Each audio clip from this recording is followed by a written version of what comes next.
نو ګوره دا درې وړ عقیدې د دې خلکو باطل دي. کدی دا وایي چې هر څه الله کې مخلوق څه نشي کولی، دا هم باطله ده. کدی دا وایي چې نه دا هر څه حقیقت کې الله کې په مجاز کې بنده کوي، یعنی دا کارونه په الله تعالی په بندګانو باندې کوي، په حقیقت کې دا الله کړی دي، دا کفر دی، باطله ده دا خبره.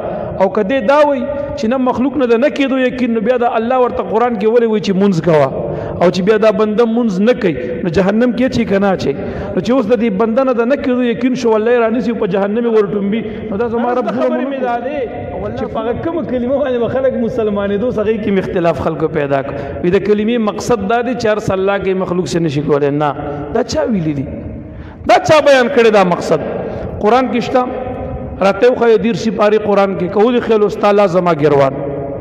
په حدیث کې شته، ماته وښایه کوي پکې استا الله زما ګروان. د مفسرینو په اقوالو کې، د مجتهدینو په اقوالو کې، د امت د امامانو رستو د متقدمینو یا د متأخرینو هغې په اقوالو کې، سلف او اکابرو په اقوالو کې راته وښایه چې نشته. نو خود ساخته دین سره جوړې. زه خو ستا خبره په ما باندې حجت خو نه دی، او نه زه ستا تابع یم او نه ستا امتي یم چې زه به ستا خبره منم. د آخر زمانې یو فتنهګر مولا راپاڅېدی او هغه خپل جهالت هغه د دین تشریح وګرځول، او هغې نه د اهل سنت عقیده راته جوړه کړه. ته یې څوک؟ تا د اختیار چا درکړی دی چې ته راځې او د اهل سنت د عقیدې پرچار خلکو ته کې؟ کله وایي د کلمې مقصد دا دی، د کلمې معنی دا ده چې نشته دی بل مشکل کشا او بل حاجت روا، نشته دی بل اولاد ورکوونکي او نشته دی باران ورونکي سوا د الله نه. نو دا ترجمه چا کړې ده؟ مشکل کشا څوک دی؟ حاجت روا څوک دی؟ باران ورونکي څوک دی؟ اولاد ورکوونکي څوک دی؟ دی باندې زمونږ ایمان دی. خدا د کلمې معنی خو نه ده که نه؟ چا چې د عربی ګریمر ویلي لږ هم په عربی پوهېږي، دی دې ما ته وایي چې د لا اله الا الله په دې الفاظو کې که چا دغه معنی پیدا کړه ستاسو الله زما ګروان. نور غټه خبره دی نه څنګه؟ او په دې الفاظو کې که چا دا معنی پیدا کړه چې سوا د الله هر څه الله کې مخلوق هېڅ نشي کولی، ستاسو الله زما ګروان. مونږ دا وایو چې ګوره دا خود ساخته دین یا خود ساخته تشریح د اهل سنت د ځانه مه کوئ چې په دین او اقوالو د مفسرینو کې نه وي، او د دین په یو ضعیف کتاب کې نشي پیدا کولی. نو ستا قول مونږ دپاره حجت خو نه دی. ته دا علم په دې ترخ کې دی واچوه، ترخ په جیب کې دی کېده. بعضې خلک دا وایي ما ته چاویل په دې عقیده لږ روشنایي مونږ ته واچو، لږ وضاحت وکړه، تشریح کوم، ستاسو توجه دی خوا غواړم.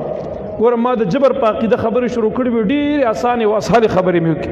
بعضې خلک داسې وي چې هغې دا وایي چې نه دا هر څه پې الله کوي، یعنی مطلب دا کارونه په حقیقت کې الله کوي او په مجاز کې بنده کوي.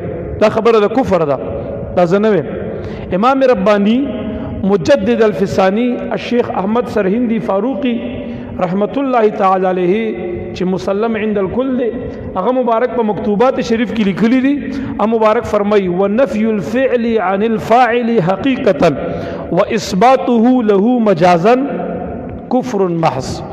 مبارک فرمایي د یو فاعل نه یو فعل په حقیقت کې نفي کول چې دا کار د حقیقتا نه دی کړی، او ما غفل بیا دی فاعل ته په مجاز کې ثابتول، وی دا کفر محض دی. اوس مثال له خبرې، یو کس غلاو کا عیاذا بالله، یا یو کس زناو کا، او اوس یو بل راپاسي د جبر د عقیدې والا وایي چې دا زنا حقیقت کې الله کړی دی، نعوذ بالله، او په مجاز کې د کړی دا کار خو اصل کې الله کړی دی. نو دا کفر دی که نه دی؟ جواب رانغی. الله تعالی د قبایح نسبت الله ته کول او د دومره عظیم رب په شان کې دومره عظیمه ګستاخي کول چې دا کفر نشي، نور بس شي کفر وي. لږ سوچ پکار دی که نه؟ نو ګوره دا درې وړه عقیدې د دې خلکو باطلې دي. که دې دا وایي چې هر څه الله کې مخلوق څه نشي کولی، دا هم باطله ده. که دې دا وایي چې نه دا هر څه حقیقت کې الله کې په مجاز کې بنده کوي، یعنی دا کارونه په الله تعالی په بندګانو باندې کوي، په حقیقت کې دا الله کړي دي، دا کفر دی، باطله ده دا خبره. او که دې دا وایي چې نه مخلوق نه ده نه کېدو یقین، نو بیا دا الله ورته قرآن کې ولې وایي چې مونځ کوه، او چې بیا دا بنده مونځ نه کوي نو جهنم کې اچي که نه اچي؟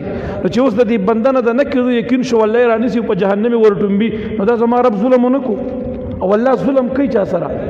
اوس بنده ذکر نشي کولی او الله ورته وی ذکر کوا، بنده حج نشي کولی والله ورته وی حج کوا، بنده زکات نشي ورکولی والله ورته وی چې شابه زکات هم ورکوا، بنده جهاد نشي کولی والله ورته وی چې شابه جهاد بم کې، بنده نکاح نشي کولی والله ورته وی فن کې هو نکاحونه هم کوا. اوس بنده یو کار نشي کولی والله ورته بار بار وی کوا او کوا او کوا، چې بنده نه کوي بیا الله جهنم کې اچي. نو دا خو زمونږ رب ظلم کوي ور سره عیاذا بالله. دا غي مثال هم د مخکې واضح درکو، او الله په چا ظلم کوي؟ ګوره دا درې وړه عقیدې باطلې دي، دغه درې وړه عقیدې باطلې دي.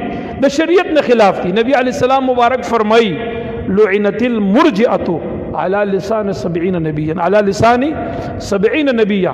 مبارک فرمای په جبریه باندې چې دا څوک وي چې ارس الله کې مخلوق سے نشي کوله، په دې باندې د اویو انبیای کرام په جبه باندې لعنت ویلې شوی دی، د اویو پیغمبرانو علیهم السلام په جبه.